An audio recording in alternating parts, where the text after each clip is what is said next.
Hi, welcome to Salt and Burn This. I'm Sammy. And I'm Valerie. And this is our Supernatural Rewatch podcast. Each week, we're going to break down an episode in order with lots of details, so nothing's left out. And we throw in some personal nuggets and stories and research to mix it up just a little bit.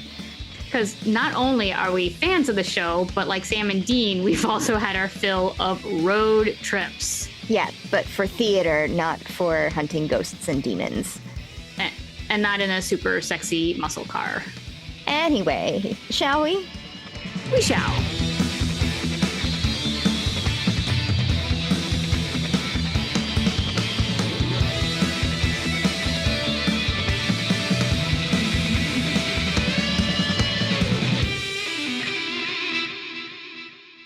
Cheers! We're back! We are back. I tell you what, it was very weird getting back into the swing of taking notes. Like, I totally forgot how to do it. Like, I don't know how many times I had to stop and rewind and stop and rewind and stop and rewind. I'm like, wait, what? What am I looking for? I know I'm looking for something. Yep. And I was trying my best to not shot by shot it, you know? So I think I did that. I did that. But yeah, I did do it and then, but I did do a like cut to, you know, for the next scene. You know, that's I tried not to. Yeah. So I want to pick your brain about something that I saw. This was a few months ago, and I don't think it doesn't hold water at all. It came from, I believe, a question that came from a convention, like a supernatural convention, and then someone asked, like, would you be down to do season 16? Another season? Mm-hmm. And they're like, oh yeah, sure, you know, because they love each other and they love everybody and they love being those characters. Right. And then, like, the gossip news just ran with it, and there were so many articles I kept seeing, like, oh my god, is there gonna be a season 16? On Reddit, it was everywhere. Dan Curran, the guy who wrote our music, he sent me something. He's just like, did you see this? And I'm like, yeah. I don't think it means anything. I think yeah, I don't think it does either. Honestly, It's too hard. It's too hard to. Yeah. If anything, they might do like a movie. I was just gonna say that, kind of like how Psych does their movies, you know? Exactly. Totally fine, yeah. Yeah. But I guess my question to you, if a season 16 were to happen, how would you feel about it? What are your thoughts on a possible season 16? I would be down for it. Honestly, I kind of would, because we know how it ends. That's the thing. If they do season 16, it's not going to be a pickup from where we left off. You know what I mean? They're going to have to do some sort of insertion episode, like season that we didn't get to see before we know what happens at the end. Or it would be a, you know, what they call a retcon of, like, oh, this thing happened, we're going to have to travel back in time and then start from this point, because literally everything can happen. This is a world where anything can happen. Yeah. I think, though, because of the way they wrapped things up, take the characters out of that storyline and say, oh, ... and there's more, then they have to end it again, because there's no way the fan base will be happy with a hanging ending, you know. Yeah, unfortunately, I think no matter how it ends, it's not going to leave the fan base happy, you know, because you're going to, what are these things that are happening? I don't know. I didn't even do a thumbs up. I was scratching my... I don't even know how you did that. What is happening? Why is this doing this on your head? It did it on Teams too. Zoom and Teams, so I wonder if it's an Apple thing? Maybe. What year is your computer? Brand fucking new. Maybe that's what it is. The 2023, yeah. Yeah, maybe it's incorporating, like, the camera turning, like, from FaceTime into Zoom. That is very bizarre. It's kind of fun. You never know what's going to happen. Right, I hope it doesn't I hope it doesn't I'm gonna keep a track of, like, the different things that like the little thought bubbles that show up behind my head. First there's fireworks, and now there's a bubble of a thumbs up. And what about a thumbs down? Yes. Oh, what about nothing? Nothing with a double finger.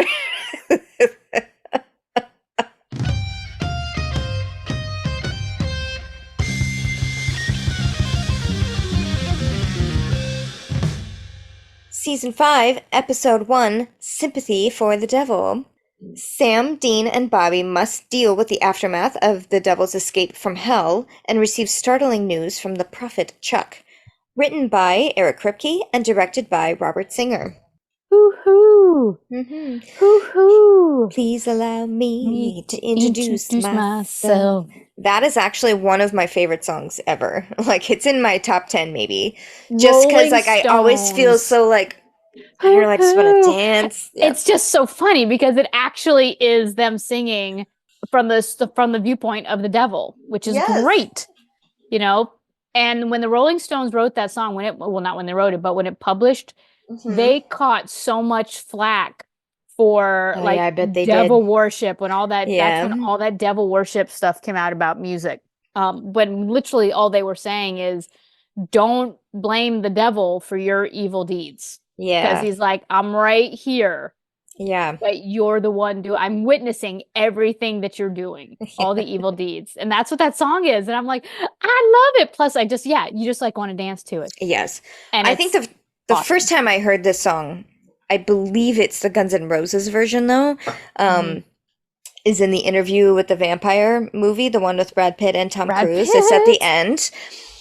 I thought that was the only, like, that was the version of the song, like, the only version. Right. And, like, an embarrassing amount of years later, I realized, like, oh, no, wait, it's a cover of Rolling Stones. But it's an interesting cover because it sounds exactly the same as the original song. Like, it's not a cover that put their own fun spin to it. It's not like Johnny Cash doing his cover of, I think it's Hurt. That 9 Inch Nails did. So 9 Inch Nails is like that grungy, like 90s, like metal-ish band. I'm probably going to get some flack for calling it metal, but, you know, it's that grungy kind of rock.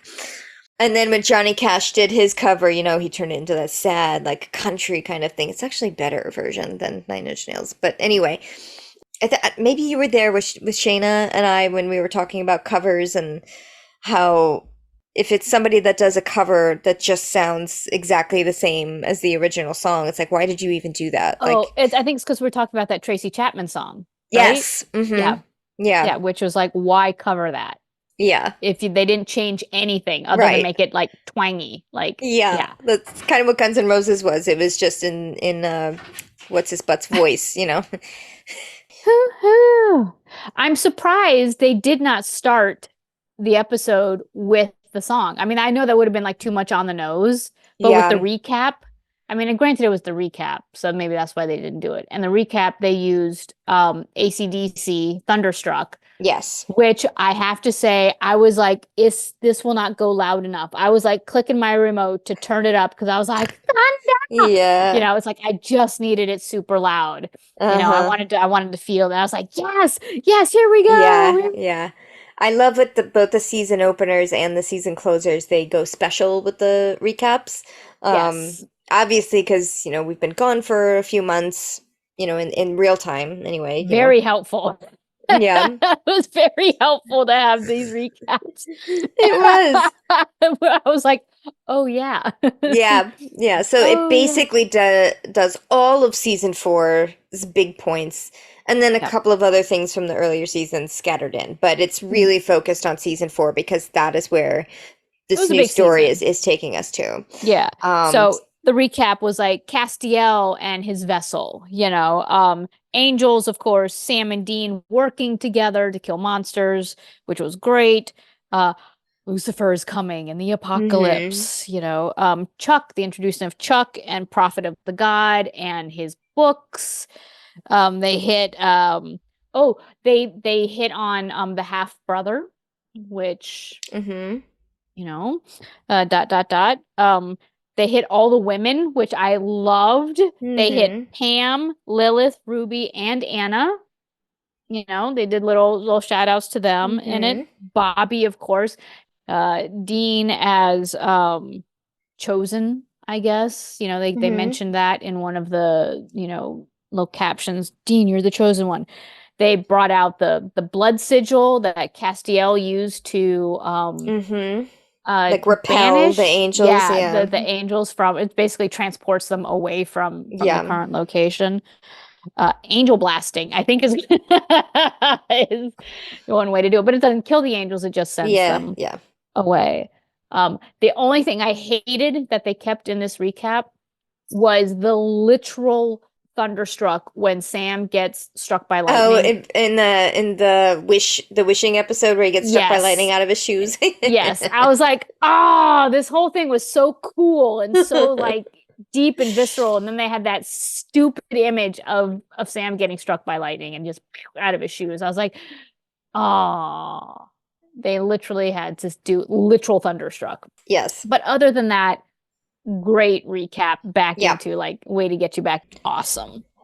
And then we're left with, or it kind of very seamlessly starts the episode or the now, or I don't really know because they don't pop up with a now. It just is. So we're starting at the end of the season 4 finale, which is they're in the middle of that church room with the gate opening up and the light shooting up from the ceiling. Yeah. They try to escape, but then the door shut and lock them in. So now it's like, well, okay, I guess we're gonna die in here. Yep. It just gets brighter. And then Looney Tunes. Yeah. And then Looney Tunes. And it's literally poor Yosemite Sam is being questioned by the devil, who is this like red, and I have to admit, growing up, I thought his name was Yosemite Sam. Like his name was just like Samity Sam. I didn't know what Yosemite was. Yeah. So it made no sense to me that he was. I was like, Yosemite. All right, Yosemite Sam. Yeah. But so it turns out that this cartoon is actually playing on a screen in a plane, and now Sam and Dean have been transported to this plane, and they're literally in the same positions of like, oh no, covering their ears and stuff like that. And the blinding light, and now they're like, oh, we're safe on a plane. What the heck? And the pilot comes on and is like, okay, we'll be ready to land in Ilchester, which is where they just were. And for a second, I actually thought that they were like back in time. Like somehow they went back in time to, because the last time we saw them on a plane was season 1. Yeah. So for a second, I thought they were back in season 1. Yeah, that makes sense. But then you're quickly proven wrong because the pilot, I liked this little segue of like pilot with his pilot voice being like, all right, friends, we are flying over Ilchester. We're just about to land. The weather is holy crap. Because there's this blast of light that shoots up from the ground that, he has to steer the plane away from, violently causing like all the alarms to go off and the oxygen masks to drop. And of course, the bright light is what Sam and Dean just left, which is Satan or Lucifer, excuse me, like popping up through the gates. And that's the big burst of light is Satan is. So why do I keep calling him Satan? Lucifer. Well, he's got many names. Yes, but for our purposes. It's Lucifer. It is Lucifer. Yes, he blasts out of the gates. He has been released. And that's what the plane is now like swerving to avoid. Miss. Yes. But that's all we see is like suddenly it goes into the credits as like everyone's covered their face with the masks, with the air masks, and looks like it's crashing, hurtling down towards the ground. Yeah. And it's just like tidal splash. And I was like, what just happened? And then the next scene is them just driving away. Yeah. It's very calm. There's no like, oh my God, I can't believe we almost died in that plane crash. Yeah, how did the pilot handle that situation? No, they're just like, and they're just like back in their like mad world of I'm not talking to you. Yes, and even like just the topic of the plane gets like a 1 second like acknowledgement, like, how did we get, it doesn't even matter how we got on that plane because we have bigger things to worry about. It's like a part of me is trying to, it's like I'm trying to picture like what happened after the plane landed. Did they just like wait in line to get off the plane and then they walked through the gate and then they went to the rental car, Yeah, to go then get their car. Or did they just walk? Did they get an Uber? Well, no, Uber wasn't, I don't think, a thing then. Thing. But it's like, so now they're just driving back to where? Yeah. Because they're in Ilchester, because that's where the plane landed, assumingly. But it's like, so they've got this rental car. Where are they driving to? So, yeah, it was kind of weird. Yeah. But I want to talk about the title splash because it's a new season, Yeah, new yeah, title yeah, yeah. splash. And it's essentially like drops of blood that are like swirling and dissipating in water. Yeah. Right? Is that what you got from it? And there's like whispers and Yes. kind of moving away from demonic sounds and more like the angel whispers that we would hear. Oh, yeah. Mm-hmm. Like when Anna was like, I hear them, or Castiel Yeah. was like, I hear them.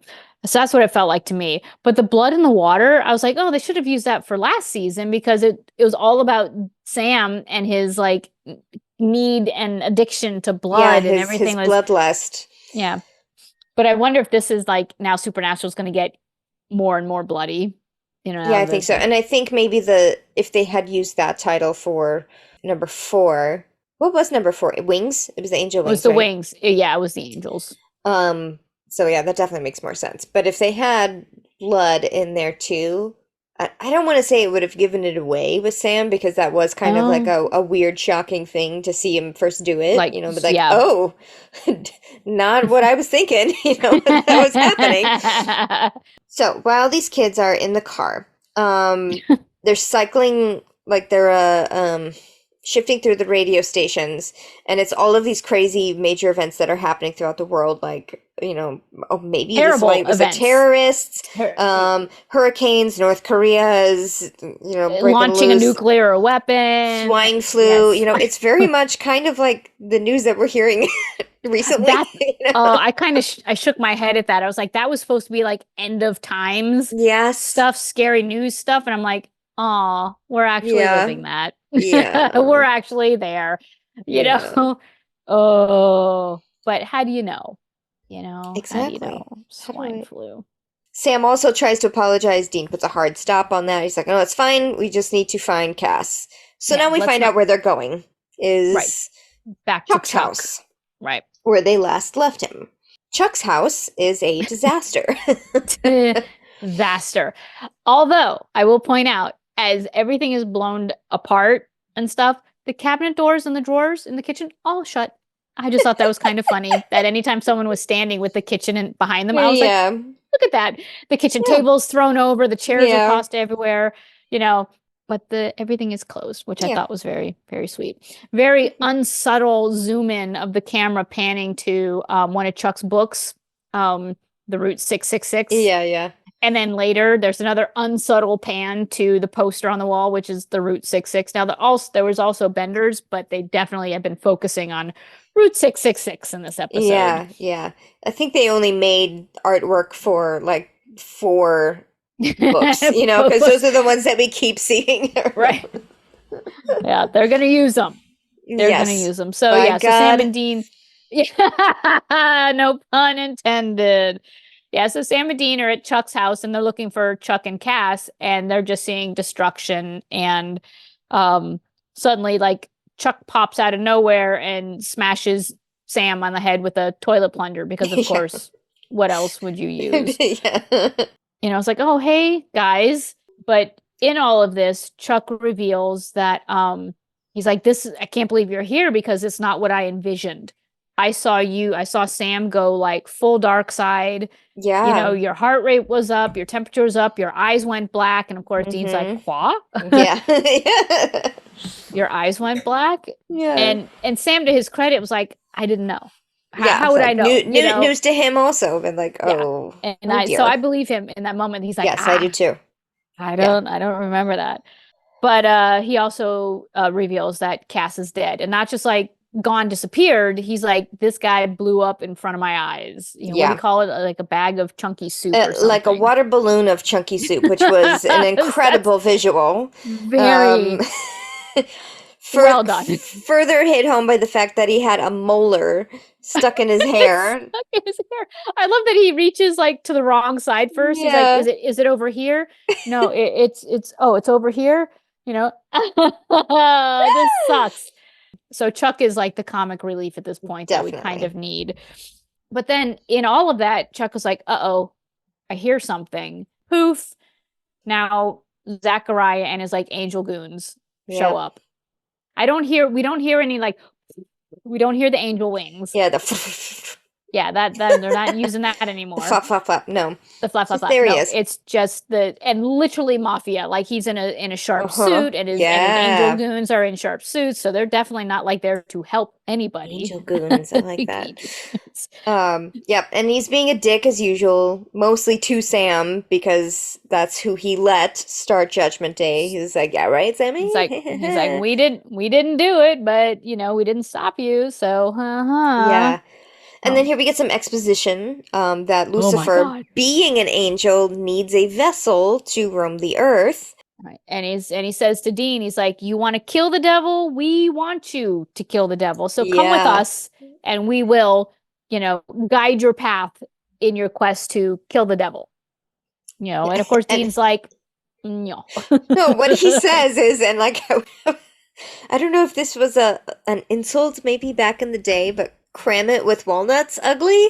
It's from The Simpsons. Oh! Homer Simpson says that. Like all the time? No, he was auditioning for he was auditioning for a role on a cartoon, like the Itchy and Scratchy show. Yeah. He was auditioning for a voice role. And that was one of the lines he said is cram with walnuts ugly. And the director was like, that was brilliant. Can you do that again? And he's like, no. I don't know what I said. I don't know what I was feeling. And then so he doesn't get the part because he can't recreate the angry. From fucking Homer Simpson. That's what I was like, Dean? I was like, what? And he said it so deadpan. He wasn't like trying to be ironic. It was an insult, which I thought was hysterical. Yeah. And nobody and of course nobody responded to it either. Like in the room, it was just like, okay. And that kind of fell flat. Yeah. Yeah. And then as Zachariah is like laying it into Dean, like he tries to go like full boss mode. Like angel mob boss.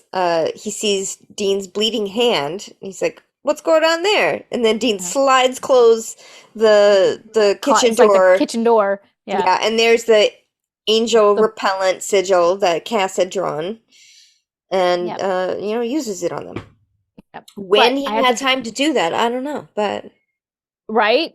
And then here's just me being picky though. He like slaps his bloody hand on the sigil to like smite or banish the angels, and then he takes his hand away. No bloody handprint. I was like, details, fuckers. I mean, come on. If you're gonna play the whole, he's dripping blood. He's painted blood on the wall, and his hand is still bleeding, and there was no blood smear. I was like, oh, that's a bummer. Yeah, maybe it's part of the magic. Yes, that's what it is. Yeah. That's what it is. I even wrote down a hem. I hem, no blood smear. And of course, Chuck, comic relief, is like, well, this just sucks ass. Now the angels are pissed at you, and Lucifer is free, looking for his vessel. 4 horsemen might be coming. The oceans might be on fire, all that, or running red with blood. Right. All the terrible things that the apocalypse is bringing is like, oh, it's happening. Yeah. Okay, so now they're at a place called the Regent Inn Hotel. It is a hotel room filled with various patterns that made me go like cross-eyed. I was like, so dizzy. So many different patterns.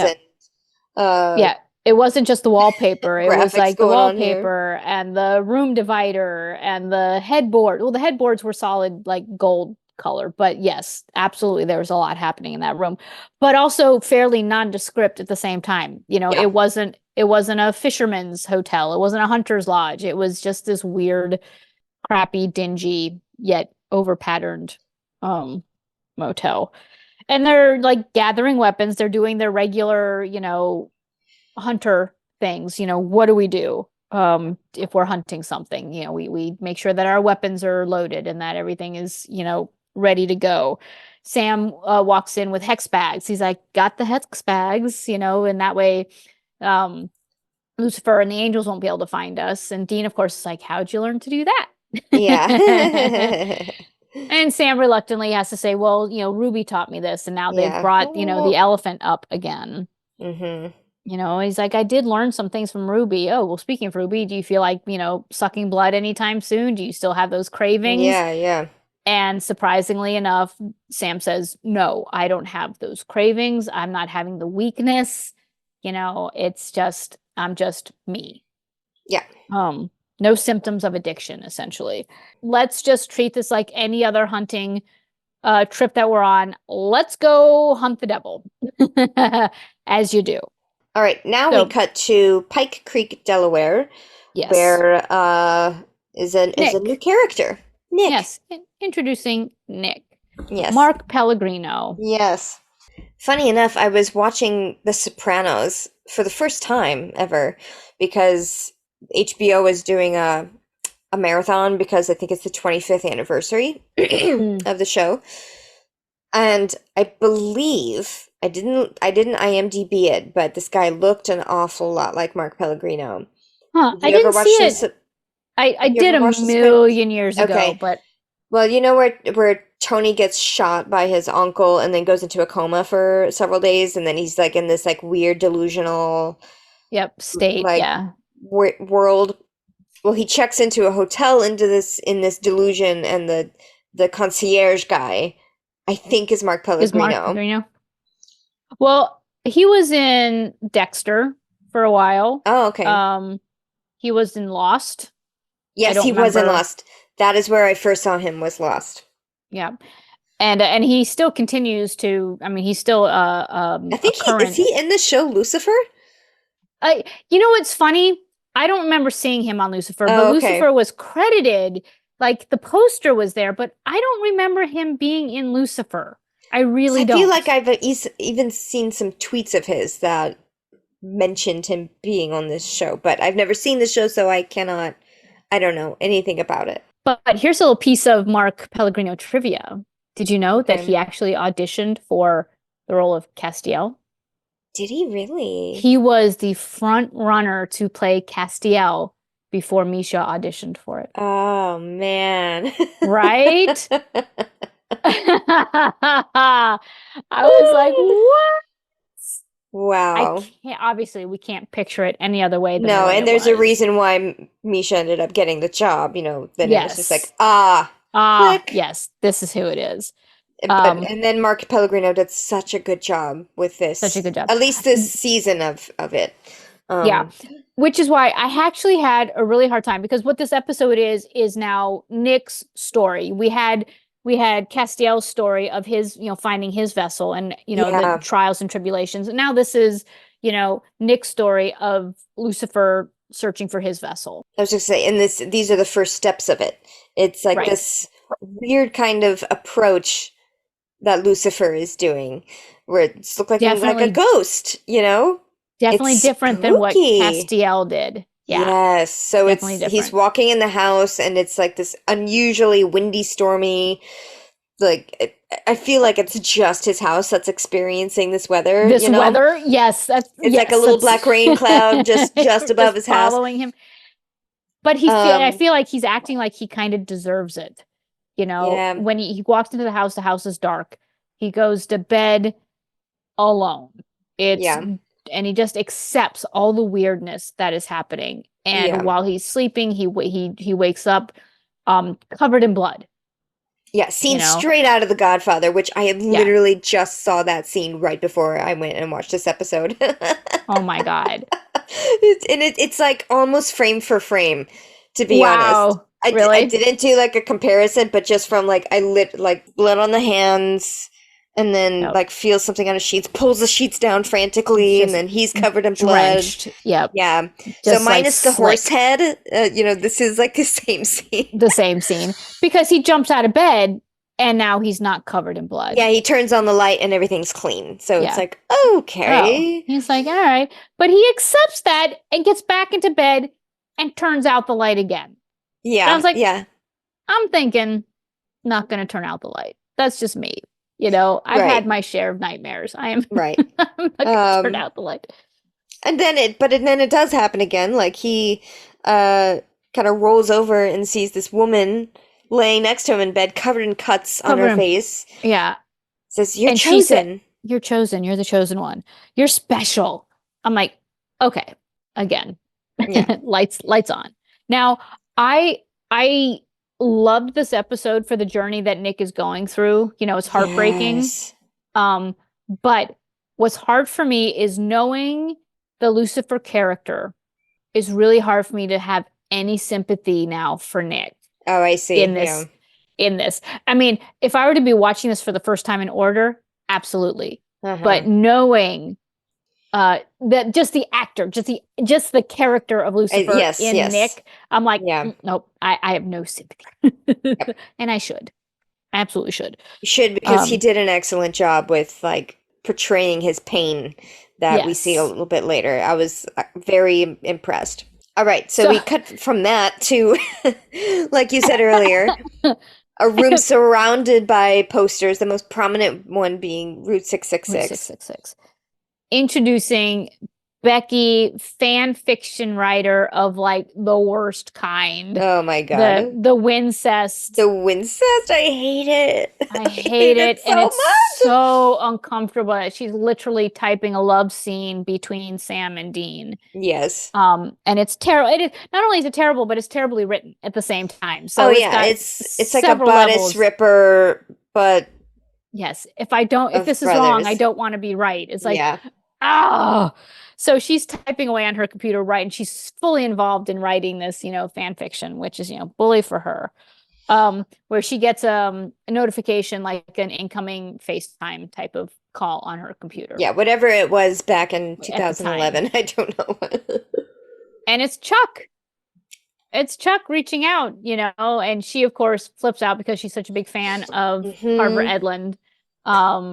Yeah, and I love that her screen name is Sam Liquor 81, and she's like the head of some website. I forgot what the name of the website was, but it was very inappropriate. It's also very inappropriate, and Chuck is like taken aback by that, but he's like, yeah. Well, I need you to do something for me, please.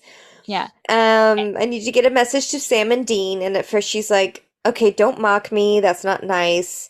And it's kind of like a mantra that she's telling herself, like, I know I am lodged in reality, that these things are not real. And he's like, yes, they are. Yes, they are. She's like, I know it. Yep. I knew it. Which is an exact call out to Galaxy Quest when, what's his butt? Tim, the actor on Tim the Toolman Taylor. Tim the Toolman Taylor on Galaxy Quest has to reach out to his fans and say, I need you to do this. And he's like, the fans like, oh, it's just a show. And they're like, no, it's real. And the fans are like, yes, we knew it. I need you to meet me with the communicator, with the anyway. But yes, exact call out to Galaxy Quest, which I will that was 1999. That's crazy. Galaxy Quest? Yeah. It was an awesome movie. Yeah, it was awesome.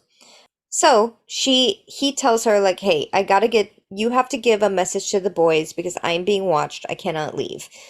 Which I was like, really? If they're watching you, aren't they going to see you like giving her this message? Yeah, it was kind of my thing, but whatever. Yeah, all right, we'll let that one go. Maybe it's not like they're just standing outside watching your front door. Yeah, kind of. Yeah.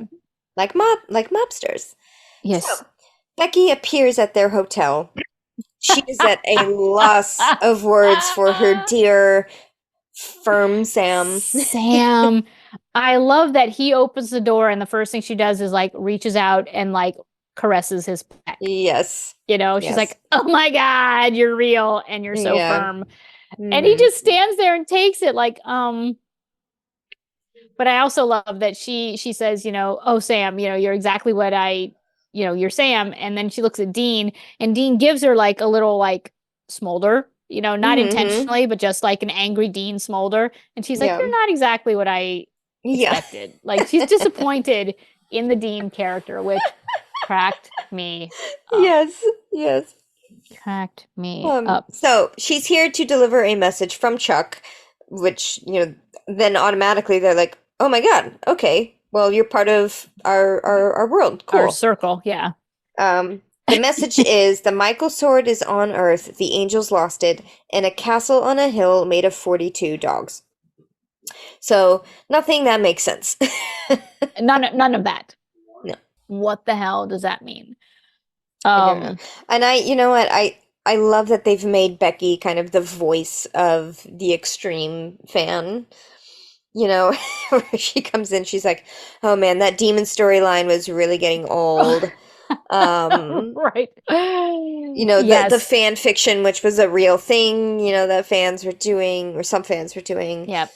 Um, Well, I, plus just her saying like heavy on the angel storyline, which is something that Kripke didn't know he wanted to do yeah. until, he tested the water with it. Yeah, that's awesome. But All right, she you ready? also does not understand the concept of consent because Sam is like, please stop touching me. It's making me uncomfortable. And And she's she's like, like, I don't no, care.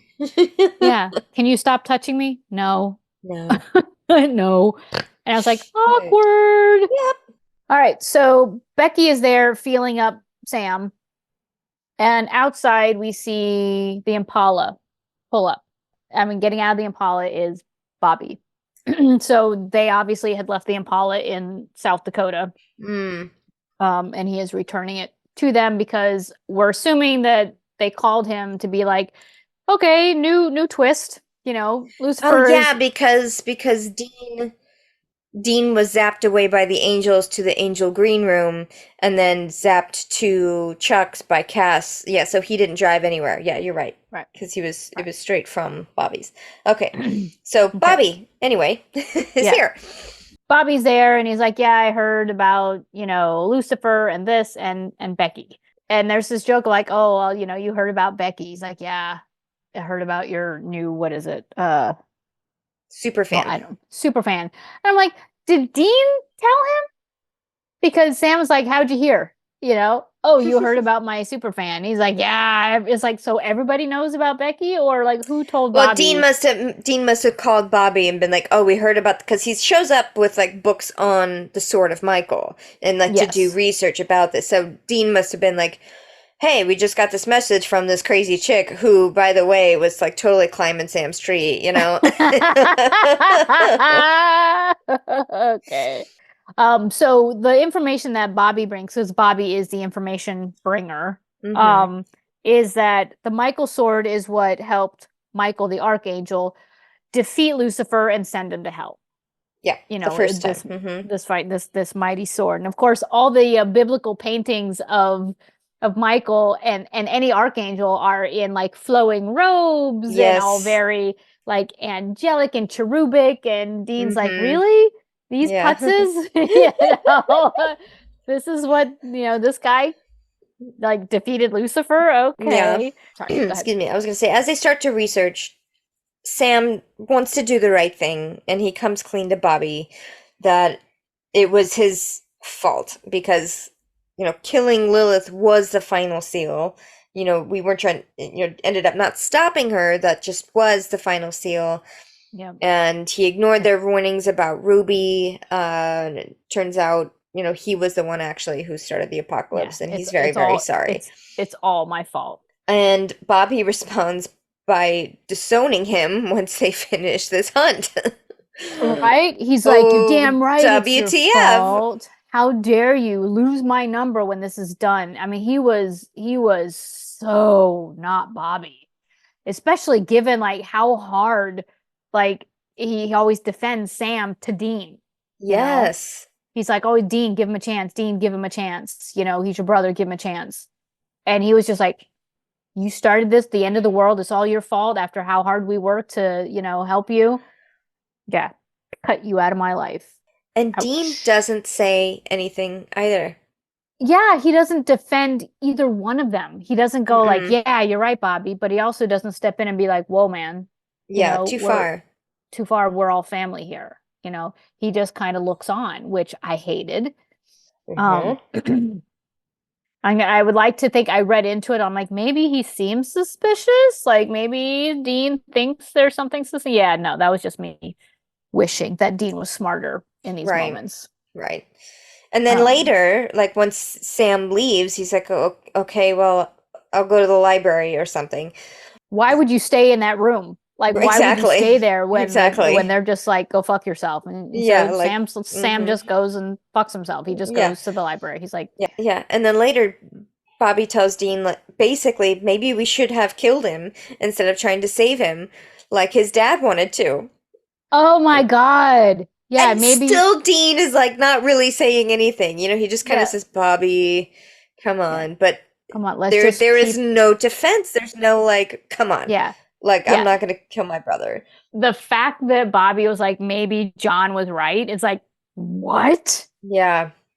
You know, again, Bobby has never defended John. Ever. Yeah.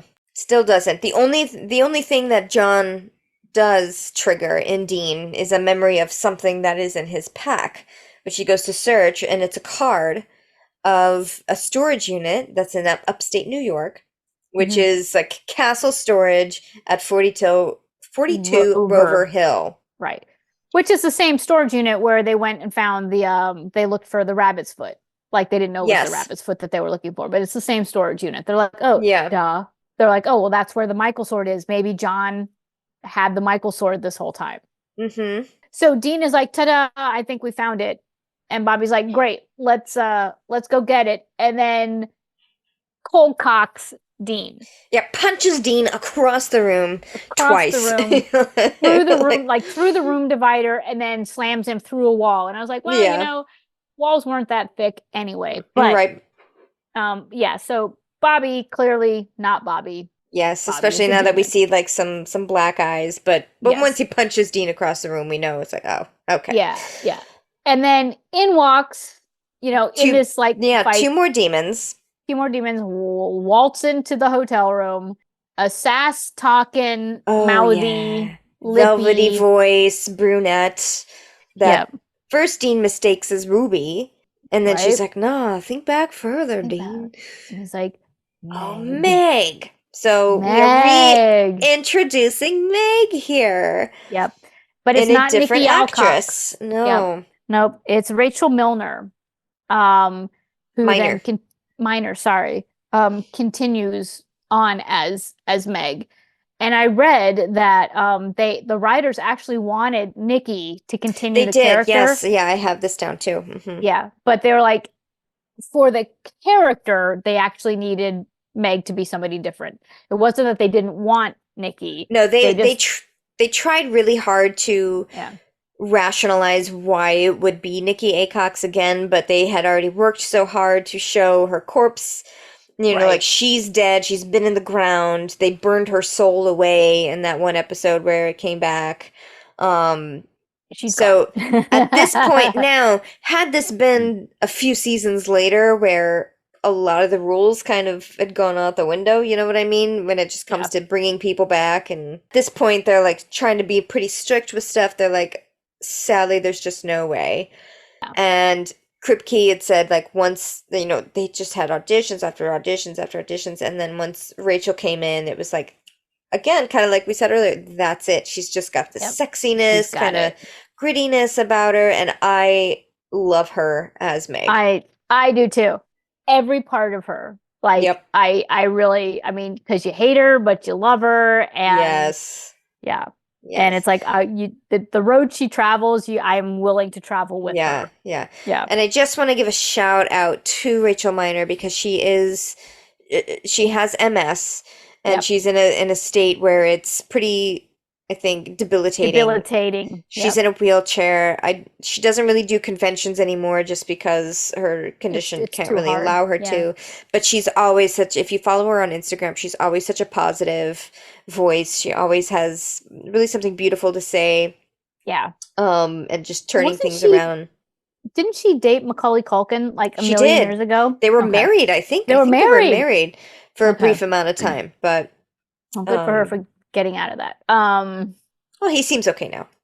Okay, but back then he was kind of creepy. But great. I love her. I love her as Meg. I love Nikki as Meg. Yeah. So I think the writers were really the smart. The Megs are very good. Yep. So after just like a nice little juicy monologue, about like, oh, exposition. We just really want to kill you. She plants a nice big kiss on him. I feel like what he says next was an improv from Jensen. I don't know for real, but he's like, "Is that peanut butter?" And then just like, I love that because he totally like deflates her in that like kind of takes her power away a little bit because with him saying, "Is that peanut butter I taste?" I totally, like, my mind went, did Meg, like, grab a PB&J before she, like, ran out on this? Meg, I just totally picture her being like, I'll be right there, you know? Yeah. Because who doesn't want to just grab a PB&J, you know? Yeah. But she instead grabs the demon blade, which was sitting on the nightstand. Hello, hunters, and is kind of, you know, demon blading. Hands it to demon blading. You know, and she's just like teasing. She's teasing him, yes. Yeah. And so her grand plan, which is, you know, kind of a smart, devious plan, is to have the demon that's inside of Bobby kill Dean, so that way Bobby has to watch himself kill the thing that's most dear to him, or the person that's most dear to him.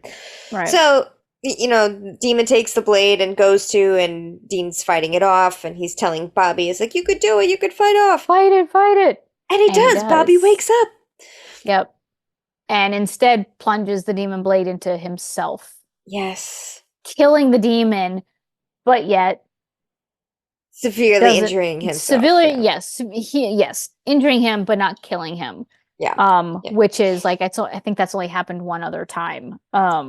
Because otherwise it kills everything. Yeah. And then Sam bursts in, and then this huge, like, dirty fight happens. Immediately gets his ass kicked. I mean, Sam walks in and immediately just gets an ass kicking. Yeah. And as Meg says, it's just like, oh, you know, not so easy without your super special demon powers. Right. But I mean by dirty fight, it's like there are kicks to the balls, there are hair pulls, are like he's hit with a telephone. Yeah, you know, it's just like such an awesome, fun fight scene. Yes. And it goes on for a while until Dean, I think he was the one that was kicked in the balls and is floored by it. And he's on the floor and he falls down to where Bobby is on the floor with the knife in his belly. So now he has the knife, kills the minion number 2. Yep. Goes towards Meg, but then she smokes out. She's out. Like, oh, okay. Well, I'm out of here. and leaves her body there. Yeah. Amazing. It was great. Yeah. It was down, like you said, down and dirty. And the fact that he like pulls the knife out of Bobby. I mean, I know he had to, but I'm like, don't remove the knife. you know, you're never supposed to pull a projectile out, you know? So that was like, that part of me is like, don't do it. But of course he had to. Yes. And ends up killing a whole bunch of demons in the process. Yeah. So out she goes. Yeah. And now we are back at Nick's house in Delaware. He is packing up a bunch of baby stuff. So this is another layer to his story that we're trying to puzzle on our own, but we don't really know. So he had a baby. Now he doesn't. Does that mean the kid is grown up? Or what's going on? But he's got a sad manner about him, so something bad happened here. Right. Packing it up, and then all of a sudden the baby swing that he has yet to pack up starts swinging by itself. And then the baby monitor turns on, and there's a baby crying on it. So then he goes up to the nursery that's been, like, shut up and in the dark. Nothing there. Until a bunch of blood starts pooling from the crib. Pouring out of the crib. Yeah. So that can't be good. No. And even when he goes to look inside of it, we never see what he sees, but it was enough for him to, like, absolutely lose it. Yeah. Like, he just breaks down. So Lucifer is torturing him. Yeah. Lucifer is absolute. Now, we don't see, you know, it's not like we see this. Yeah, but once the camera pulls up, then the crib is clean and pristine. Right. There's no blood anywhere. But clearly, we've been told that this is what's happening, that Lucifer is trying to convince this guy to be his vessel. Yeah. But complete opposite of what Castiel did. Castiel was like, you know, prove your worth to me. Yeah. You know, prove your faith. Whereas Lucifer is torturing this guy. Yeah. To turn him, to like weaken him so that all he has is I mean, he's torturing him. I mean, he's just torturing him. Yeah. We still don't know why there's blood in the cradle and, you know, crib. Now we're back at we're back with Sam and Dean and Bobby, who drop him off at the ER. but then they have to get out of there so they can get to the storage unit before all the demons do. Even though the doctor is like, "Stay here. I got some questions for you." Yeah, like what doctor does that, by the No. way? We've got some No. questions. No. The What doctor happened doesn't to him? fucking care, It's Right. No, not to say they don't care, but it's no, like, it's like he's bleeding, he was stabbed. All right, we'll deal with that. We don't yeah, care like that's the cop's how it job. happened. So Sam and Dean, even though Sam doesn't want to leave Bobby because, Bobby could potentially be dying in this moment. Right. Dean's like, we have to go to the storage unit to Yeah. beat the demons There's because a the bigger demons picture know. here. Yeah. So off they go, and they get to the storage unit, and clearly the demons have been there because there's demon bodies. I know, there's just like they open the door to find a bunch of dead bodies. And also Zachariah. I just loved the delivery of this line. "Oh, thank God the angels are here." Right. It was just It's like, it's like sarcastic, like son of a bitch. Yeah, of course. I'm so glad you guys are here to help Yeah. us with this mystery. Yeah. But Zachariah, now this, I hate to say, you're gonna have to help me through this because Zachariah is like, yeah, you finally showed up. We planted the address in Chuck's head to have him tell you to come here so that we could find the Michael sword. And Dean's like, we don't have the Michael sword. That's why we showed up here. Mhm. Zachariah says to Dean, like, treats him like an idiot, like, hello, idiot, you are the Michael sword. And I'm like, what just happened? I understand that they are now calling Dean like, a sword. A weapon. A weapon. But I was like, why? Why did we just do this entire journey? I think it was because of the hex bags, because Sam had those hex bags that hid them from the angels. So they could not find Sam and Dean, like how they found them at Chuck's house, like, "Oh, we can track you." It's not because they were in Chuck's presence, it's because it was after that Sam had the hex bags. Yeah, so like Dean blasted them away. Like, okay, we got rid of them. Sam brought the hex bags. So like now we're hidden from Angel Radio. So we lost the Michael sword. Now okay, thank you. Because I was just like, you were standing in the kitchen with the Michael sword. Yeah. How did you, like, why didn't you just take the Michael sword? Right. Okay. Right. So this was kind of like a sneaky way, like, okay, well, we'll just tell them there is like a thing to find, like a quest to find. And so that's how they found Sam. They knew that Chuck would get it too. Got it. I forgot about the hex bags. Yeah. I forgot about literally the hex bags of hiding Sam and Dean. Thank you. I was like, what did I miss? And I missed that. All right. Yeah. So again, though, Zachariah has to explain to Dean. I love that Zachariah is always explaining to Dean. Yes. Like the plot line. He's always having to tell him the plot line. And the plot line is that Lucifer needs to say, that Lucifer needs a vessel, but the vessel has to welcome him in. Same thing for Dean. Mm-hmm. Dean he's not a sword, he is a vessel. He is the chosen vessel for Michael. And has to let Michael in. Yep. And he refuses, like he finally realizes, like, you keep talking because you need my consent, and I'm not going to be an angel condom, thank you. And right. Zachariah responds, like tries to convince him, first by breaking Sam's legs. Right. Then by offering up Bobby, like to heal Bobby. It's just like, if you say no, he'll never walk again, but we can fix that for him. Yeah. Then by giving Dean stage 4 stomach cancer. And then by just taking away Sam's lungs. Yeah, he's like suffocating. So not only is Sam suffering broken legs, he's now suffocating. Yeah. And Dean is also now vomiting blood because he has stage 4 stomach cancer. So like upping the stakes to try to get him to say yes, and Dean is just like determined. Just like, nope, I am not playing into this game anymore. Thank you. Yep. If we die, we die. Yeah, and he's like, just kill us, because we're not gonna do it. Just kill us. And then Badass Cass. Cass. That's very good. Thank you. He shows up, like, you don't know that it's him first. You just see one of the henchmen angel guys like show up with a hole in his neck, and he's like, Yeah. and falls to the ground. And then you see Cass, who has an angel blade that we were introduced to in the last season. Mm-hmm. And he goes and starts like stabbing and killing All the the goons. Yeah. goons. Exactly. In the meantime, Dean's still choking, Sam's still suffocating. Yeah.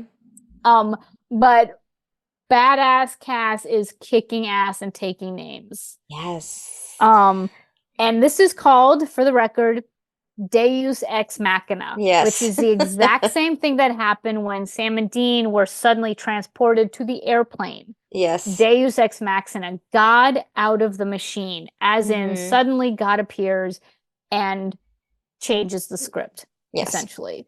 Yeah. And it's like, I love that a writer, somebody who was reviewing this episode, called Castiel Deus Ex Machina himself. Yeah. Basically, although when Zachariah is just like, this cannot be true, this cannot be happening, how are you alive? We blew you up. Dead. Even Cass is like, I'm not really quite sure. He's like, maybe it's the same way that Sam and Dean ended up on a plane because you didn't do it. The angels did not put Sam and Dean on that plane. So literally, Deus Ex Machina. Which I love because that's my Latin. That was one of the first phrases I learned when I was taking Latin was Deus Ex Machina, because that was how my instructor like introduced us to. He's like, this is why you need to learn Latin. Yeah, it's for this cool shit. Yeah. So because Cass right now is in a very, very intimidating position, he orders Zachariah, put those boys back together and get the F out of here. And he does. So he does. And he flees. Zachariah is like, peace out. Goodbye. And Sam and Dean are healed. Yep. But now Castiel, not only alive, but also like imbued with knowledge, which I love. Because he's like, now that I'm back, let me tell you what's happening. He's like, the hex bag's not going to do it anymore. Let me do this thing. And he like puts his hands on Sam and Dean. He carves an Enochian sigil into their rib bones. Which now in my ignorance, I thought that Enochian was something supernatural made up, but it's not. No. It's absolutely not. Enochian is, and I looked it up, an occult language that was recorded in the journals of these two men called John Dee and Edward Kelly in 16th century England. Wow. And they claim that the angels gave them this language. So Enochian exists, and biblically, they refer to angel language as Enochian. Enochian. I did know that it was not a supernatural thing, but I didn't really know much beyond that. I did know that it was a real thing. I totally thought that it was just something that, like the language that they used in Game of Thrones or in Star Trek. Dothrakian or Klingon. Yeah. That they were languages that they're real languages, but it's because writers created built them, right? Yes, exactly. Carves the Enochian sigils into their ribs to hide them from all the angels, including Zachariah, including himself.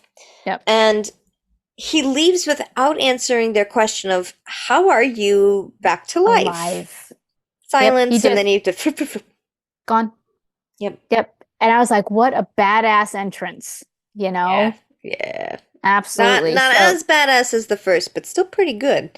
Considering that, Dean has given him a rasher of shit in these last two episodes, the fact that Cass just comes in and is like, saved you, did it, done it, bye.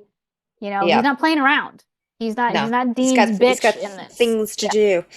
Yep. So now we are back to Nick wrapping up his part of this episode of this story. Yep. And we do learn, after he's woken by a woman in the window, this is his wife's stupid nightgown. I wrote that down too. Nick is woken by a woman in a nightgown at his window. That virginal white stupid nightgown. Yeah. But okay. But at least she's not covered in blood anymore, so I'll give them that. Yeah. So this woman is his wife, Sarah, who we learn has been murdered by a rogue intruder that came into his house. Not only her, but their infant child. son.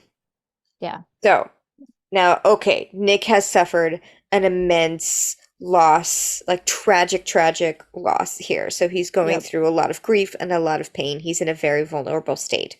And Sarah, or Lucifer as Sarah, who this actress did a great job as Yeah. Lucifer.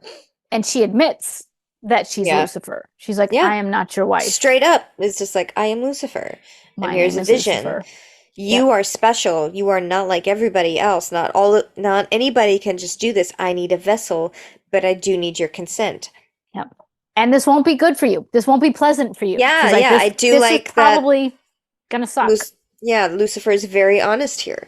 Can you bring my wife and child back? No. No, I'm very sorry that I can't, but the next best thing I can give you is justice. Because my only crime, like the only reason people like call me the devil and Satan is because I loved God too much. Yeah. You know? Which is Lucifer's truth. Yeah. You know, they in tons of storylines, including the TV show Lucifer cannot lie. Yeah. Lucifer does not tell a lie. But the sense is that Lucifer doesn't tell his own lies.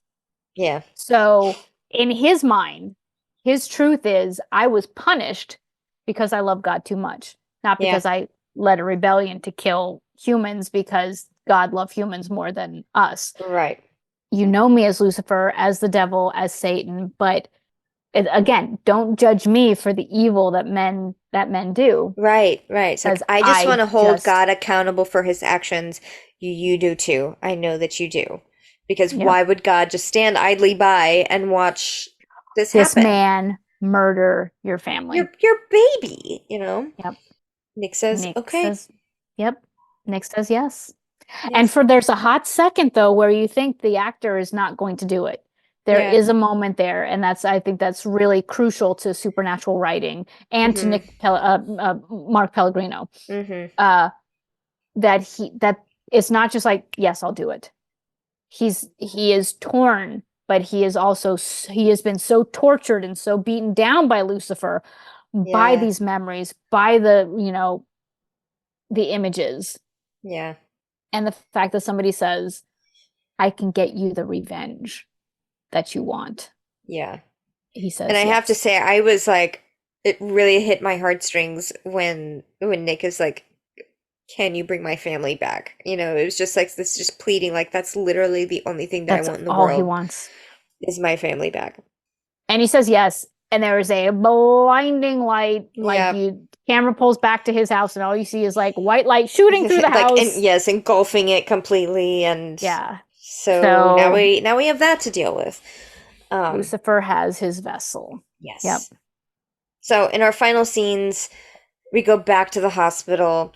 There's this sad slow-mo camera tracking going through the halls that I think kind of make you want to think, oh no, something bad has happened. And then all you hear is Bobby like screaming at the doctor and throwing things.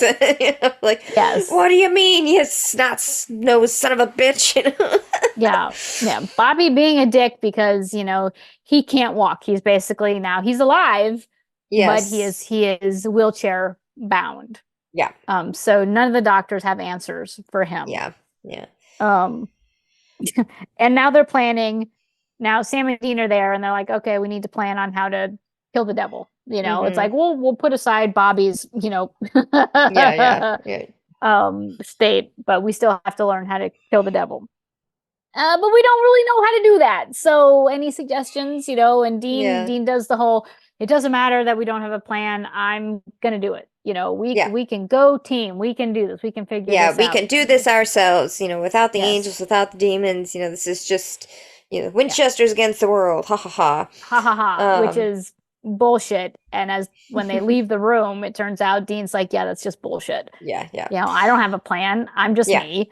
Yeah. But it is important to note that before they leave, Bobby does say to Sam, like, that was not me that said those things to you. I will never cut you out. We are family. We are like in it, no matter what.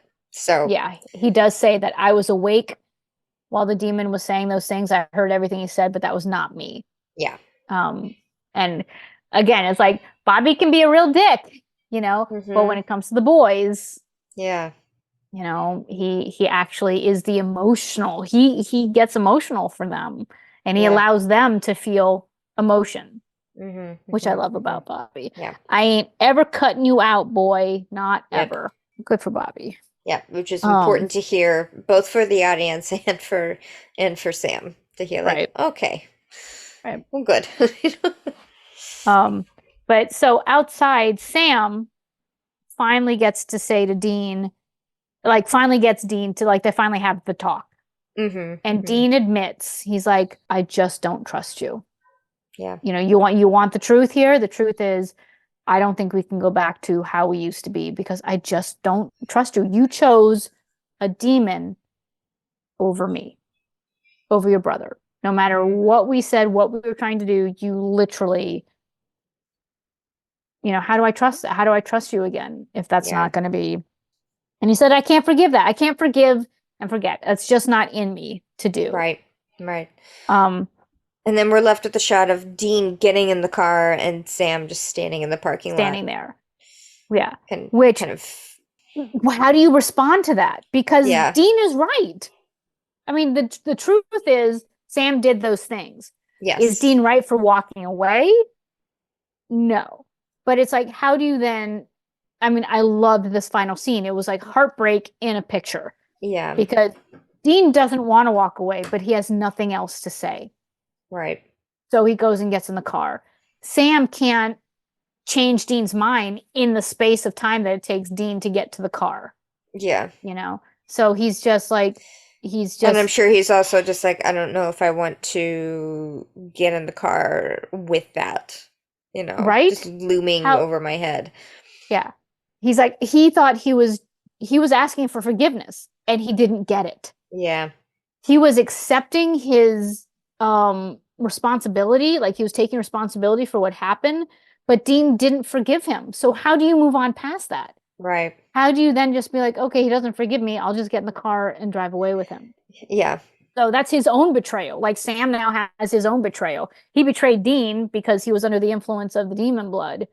But Dean has betrayed the brothership by not accepting the circumstances that Sam was under. I know. This makes me so angry. So, but it's like, I get it. I can see it from I get it. I do. See it from both sides. I don't like it. But so that's why it's like, it's heartbreak in a picture for me. It's just Sam left standing there, and he's not left behind. No. He isn't left behind, but he's left with a decision. Like a giant pile of shame. Yeah. That it was just thrown at him. Yeah. He was asking for forgiveness and he did not get it. What would you do? What would you do? I don't even know. You know, so I really loved the way this ended. I mean, it was heartbreaking, but it was so well done because it doesn't pass judgment, I think, on either side. Dean had to walk away and Sam had to stay there.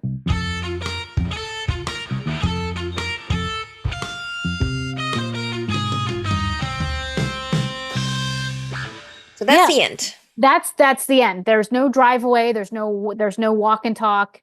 It's just, this is what this season's going to be. Yeah. This is what the season's going to be. Yeah. It's one of those like, okay, Lucifer has found his vessel.